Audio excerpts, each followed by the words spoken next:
My ex-husband and I were like oil and water, always clashing and never truly understanding each other. Despite his wealth, I often felt uncomfortable using any of it, so I wanted to work. But I felt belittled and inadequate whenever I expressed my desire to work and pursue my passions. He would dismiss my ambitions, making me doubt my abilities. But deep down, I knew I had skills and dreams waiting to be realized. No one talks about this problem.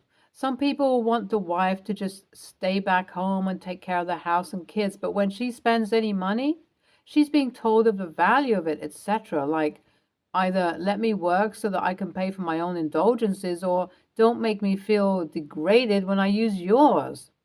I've always loved pampering myself a little. Shopping sprees and spa days were important to me. But that doesn't mean I wasn't conscious about my spending. In the midst of it all, I quietly saved money, squirreling away every penny I could manage. My husband would scoff and laugh, seeing no value in my efforts.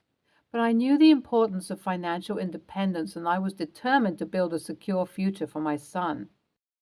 As the years passed, my son grew, and I watched him with pride and joy.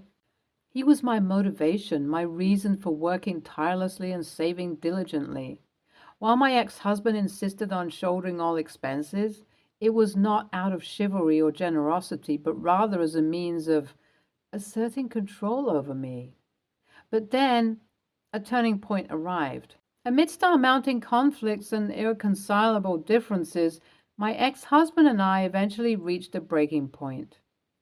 The decision to get a divorce became inevitable, and while it was a difficult choice, I knew it was necessary for my own happiness and well-being. Throughout the difficult process of our divorce, my son had been a source of support and strength. He stood by my side, understanding the toxic nature of our relationship and the toll it took on my well-being. However, as the reality of our changed circumstances settled in, his true colors began to emerge. It became apparent that my son had been counting on my hard-earned savings to fund his lifestyle. When he realized that he would no longer have access to the wealth he had come to rely on, his demeanor shifted. The once supportive and understanding son turned resentful and distant. It was a painful realization that our bond was not as unconditional as I had hoped. Amidst the turmoil, I found solace in the arms of a wonderful man who entered my life. He brought love, stability, and unwavering support. He understood my dreams and aspirations, encouraging me to pursue my own happiness. And it was with this newfound love and security that I made a decision that may have seemed unconventional to some. My new husband expressed a strong desire to pursue a new degree that would enhance his career prospects. It was an opportunity for him to grow and fulfill his potential. Despite the financial strain it would impose, I made the conscious choice to give away my son's college tuition money to support my husband's educational aspirations. Some may question the reasoning behind my decision, but it was rooted in a deep understanding of the circumstances. My son had shown his true colors, prioritizing material comfort over love and family. On the other hand, my husband had proven his commitment, his loyalty, and his unwavering belief in our shared future. The money I had set aside for my son's college education now found a new purpose, one that would not only benefit my husband, but also strengthen our bond as a couple. It was an investment in our collective dreams and ambitions. I believe that education held immense value, not just for the young, but for individuals of all ages who sought growth and fulfillment. Things escalated quickly as my son and I got into a big argument. He accused me of seeking revenge on him for choosing to live with his dad by giving away his college money. I tried explaining that it wasn't about revenge, but he didn't believe me. He thought I was just trying to hurt him. I calmly told him that his dad had enough money to pay for his education, so I decided to use the money for my new husband's degree instead. I wanted my son to understand that it was a practical decision, not a practical attack. But he stayed angry and refused to see my side of things. Feeling frustrated and hurt, I said something I regretted. Not because it wasn't the right thing, I just knew that my son would be mad on hearing this, and yet I told him that he didn't really care about his education and just wanted the money for his fancy lifestyle. It was a harsh thing to say, and I knew it hurt him deeply, but it was true. He wasn't interested in his education as much as he thought it vital to maintain the perfect social media approved lifestyle. That's when he threatened to cut off contact with me completely. I felt a mix of guilt, sadness, and frustration. How did things get so bad between us? I wondered if it was all my fault and if there was something I could have done to prevent this. As I sat with my emotions, I realized that both of us played a role in the strained relationship. It wasn't entirely my responsibility to fix everything. Relationships are complicated and it takes the effort from both sides. I couldn't help but question our future and what would happen to our relationship. The thought of losing my son was heart-wrenching, but I knew that sometimes distance can provide space for healing. Maybe taking a break from each other would give us time to reflect and grow, but only if things were really that simple. He has now involved his dad, and I have received a text from my ex-husband about wanting to talk. That will happen the next week, probably. I'll update you guys on the situation. This is all so problematic. Do you think I'm to blame for this? Update 1. Hello, it's been a whole week, and like I promised, I'm back with an update. Yesterday, I had an unexpected encounter with my ex-husband. We were supposed to meet on a different day, so he caught me off guard. Since my son had allowed him to get involved in this matter, he took the opportunity to voice his opinion. To my surprise, he claimed that the money I had saved belonged to him because he was the one who earned it. He argued that our son should be the rightful recipient of the money, not my new husband. At this, his tone was gentle as he tried to convince me to reconsider my decision. However, as I stood my ground and remained firm in my stance, his demeanor shifted. He grew stern and started insisting that I must give the money to our son. But I couldn't agree with him. It wasn't about jealousy or favoritism towards my new husband. It was intended to be used for my son's future. But circumstances had changed, and I believed it was not made lightly. I emphasized that it wasn't a matter of taking sides or depriving our son. My ex-husband, however, wasn't willing to accept my explanation. He insisted that I was being unfair and selfish. He accused me of putting my interests above our son's, disregarding the fact that I had always put our son's well-being at the forefront of my decisions. In response to my ex-husband's demands, I couldn't help but break up. I reminded him of how he used to spend his money on extravagant things, often pressuring me to join him and criticizing me for not being cool or classy enough. Instead of appreciating my efforts to save, he would shame me for not conforming to his lavish lifestyle. I pointed out that the money I had saved was a result of his desire for me to spend it on frivolous and irrelevant things. It was money that he wanted me to exhaust on material possessions that held no real value or meaning. So now there was no point in dwelling on his past comments and expectations. With those words, I chose to walk away. Co-parent with my ex-husband would still require navigation and compromise. Update 2. After my encounter with my ex-husband, I received a message from my son seeking to confirm whether I had reconsidered my decision. In response, I firmly stated that my decision remained unchanged. I had made up my mind and stood by it. In a heated exchange, my son said that I should get ready to sever all ties with him, declaring his intention to go no contact. I was taken aback by his hurtful words, but I refused to be swayed by his attempts to manipulate or guilt-trip me.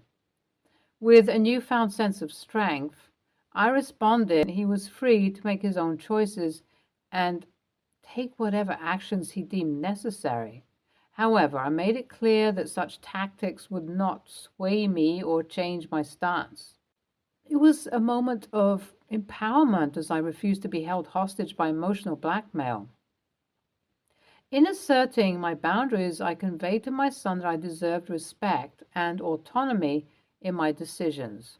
I hope that in time he would come to understand and appreciate my perspective, realizing that my choices were not against him at all. Update 3. As I reflect upon the current state of my relationship with my son, I can't help but feel a pang of sadness and uncertainty. It's natural to school guess oneself when faced with a strained family dynamic. I've replayed the conversation and decisions in my mind countless times, searching for any mishaps or signs of wrongdoing. However, deep down, I know that I have acted with integrity and made choices that were rooted in love and concern for both of our well-being. While it is easy to shoulder the burden of guilt, it is important to remember that relationships are a two-way street. Each person plays a role in the dynamics and outcomes. I can acknowledge my part in this situation, but I cannot solely bear the weight of responsibility for the current state of affairs. So, on that note, I'm signing off. Bye, guys. NTA, your son is emotionally abusing you to get what he wants. You did the correct thing by not giving in to his demands. As for his education, his dad is anyway going to pay for it. NTA, it is sad to me how your son is so similar to your ex-husband. Extravagant lifestyle, maintaining an image, etc. Congratulations on your wedding, and I hope things work out with time. Things will probably get better in the future with your son, but for now, try not to stress too much about it. Next story. I, 25 female, and my husband, 26 male, are pregnant with our first child. Recently, I've started really feeling the effects of pregnancy on my body. Sometimes I get bad cramping and nausea to the point where if I move, I'll likely throw up. For some background information, we both work full-time and typically try to split the household tasks equally, although occasionally when one of us has to work late a couple of hours or something, the other will pick up the slack. We also have planned for getting pregnant for a long time, so it's not like this isn't what he wanted. We were getting ready to leave today, and he asked if I brought the clean laundry up from the dryer in our basement. I said no. I didn't think I could get the laundry up the 2 flights of stairs, so I was planning to just grab what I needed and leave the rest for later. He made a comment that he was really frustrated I couldn't just grab all the laundry so he didn't have to go all the way downstairs as well. I got upset and basically told him he didn't have the right to be frustrated with me for having pregnancy symptoms and not being at 100% anymore. Also, we share tasks, so it's not my job to get the laundry in the first place, and there's no reason he couldn't have just done it himself anyways. Am I the a-hole for telling him he can't get frustrated at me for this? I don't want to make him feel like he can't talk to me about how he's feeling, and I'm starting to worry. I just lashed out because I wasn't feeling well. At the same time, it's frustrating to me that he's fine picking up the slack if I have to work late, but hates it if it has to do with pregnancy symptoms. NTA, it might be time to have a conversation about dividing the workload differently since you're pregnant. Or maybe you guys could divvy up chores in a way that lets you work on things that are easier for you to do. Like, he can haul the laundry up all the stairs since that's now harder for you to do, and you can cover chores that require limited movement. Low-key ESH, because neither one of you is being fair or realistic with the other. For you, since you're the one asking, everyone is entitled to their own feelings, and it's not fair to say he can't feel a certain way. I think what you really mean is you don't want him to vent about his feelings to you when unpleasant pregnancy symptoms cause him minor frustrations. You don't get to police his feelings, but you can set boundaries about what you're willing to do in regards to his feelings. You don't want to listen to complaints about how pregnancy symptoms inconvenience him. Totally reasonable and normal, especially when you're the one feeling crummy. And you can tell him that. Minor frustration is normal on his part, but venting and griping about being inconvenienced to the partner who is bearing the physical toll of pregnancy for the both of you is poor form on his part. That's where he's the a-hole in this incident. He can handle his feelings on his own. Wait until you're feeling better to initiate a discussion about division of labor. Readjust his expectations of what equitable division of labor looks like with a pregnant spouse, etc. The ways he manages his emotions and respects your boundaries are his responsibility and his decision. But setting your boundaries respectfully is yours.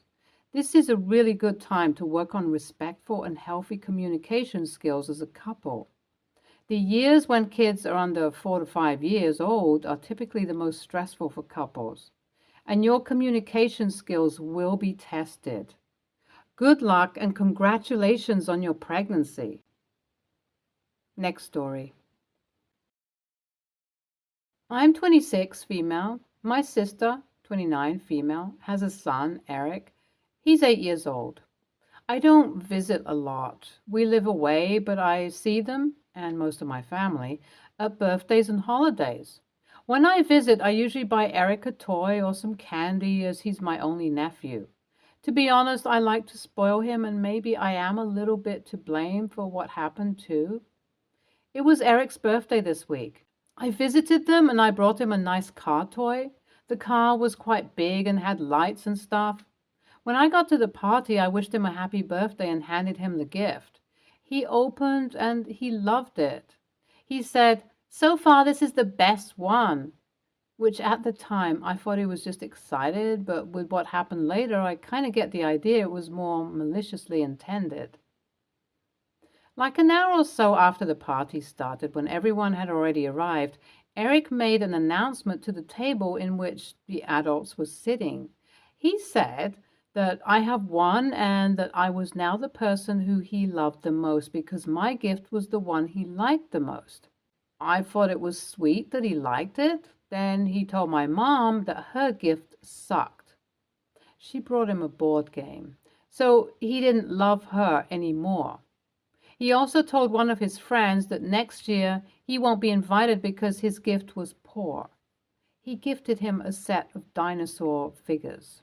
I think this whole thing of ranking the gifts people got them was pretty shitty. I expected my sister or her husband to say something, but they didn't. They just laughed. So I told Eric that he's not supposed to say that about his gifts. People get them what they can, and he should be grateful with it. He said that he doesn't understand why he has to love people who don't buy him nice gifts. I genuinely can't believe my sister is teaching this bullshit to her son.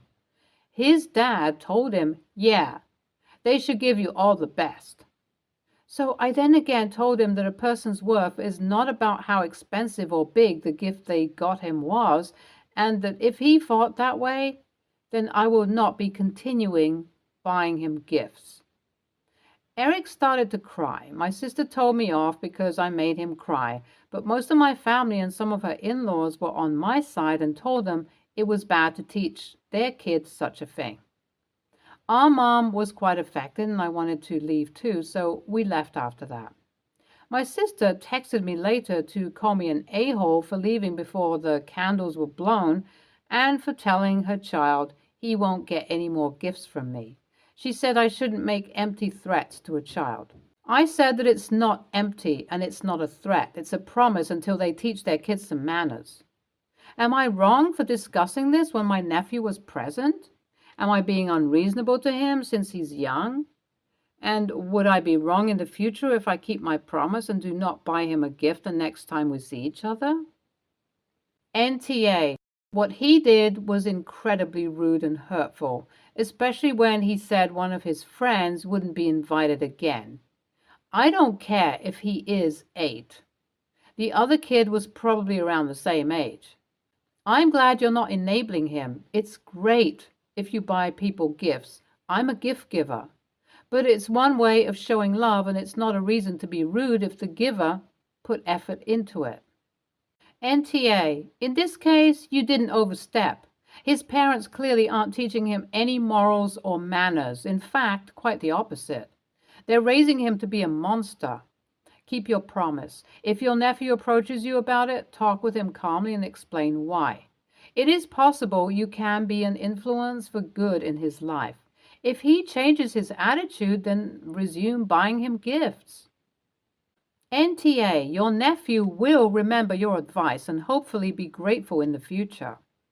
I would have stayed for the cake, though. He's still just a kid. It's a shame his parents didn't stop his gift ranking. So good that you did. Next year, give him a card and $20.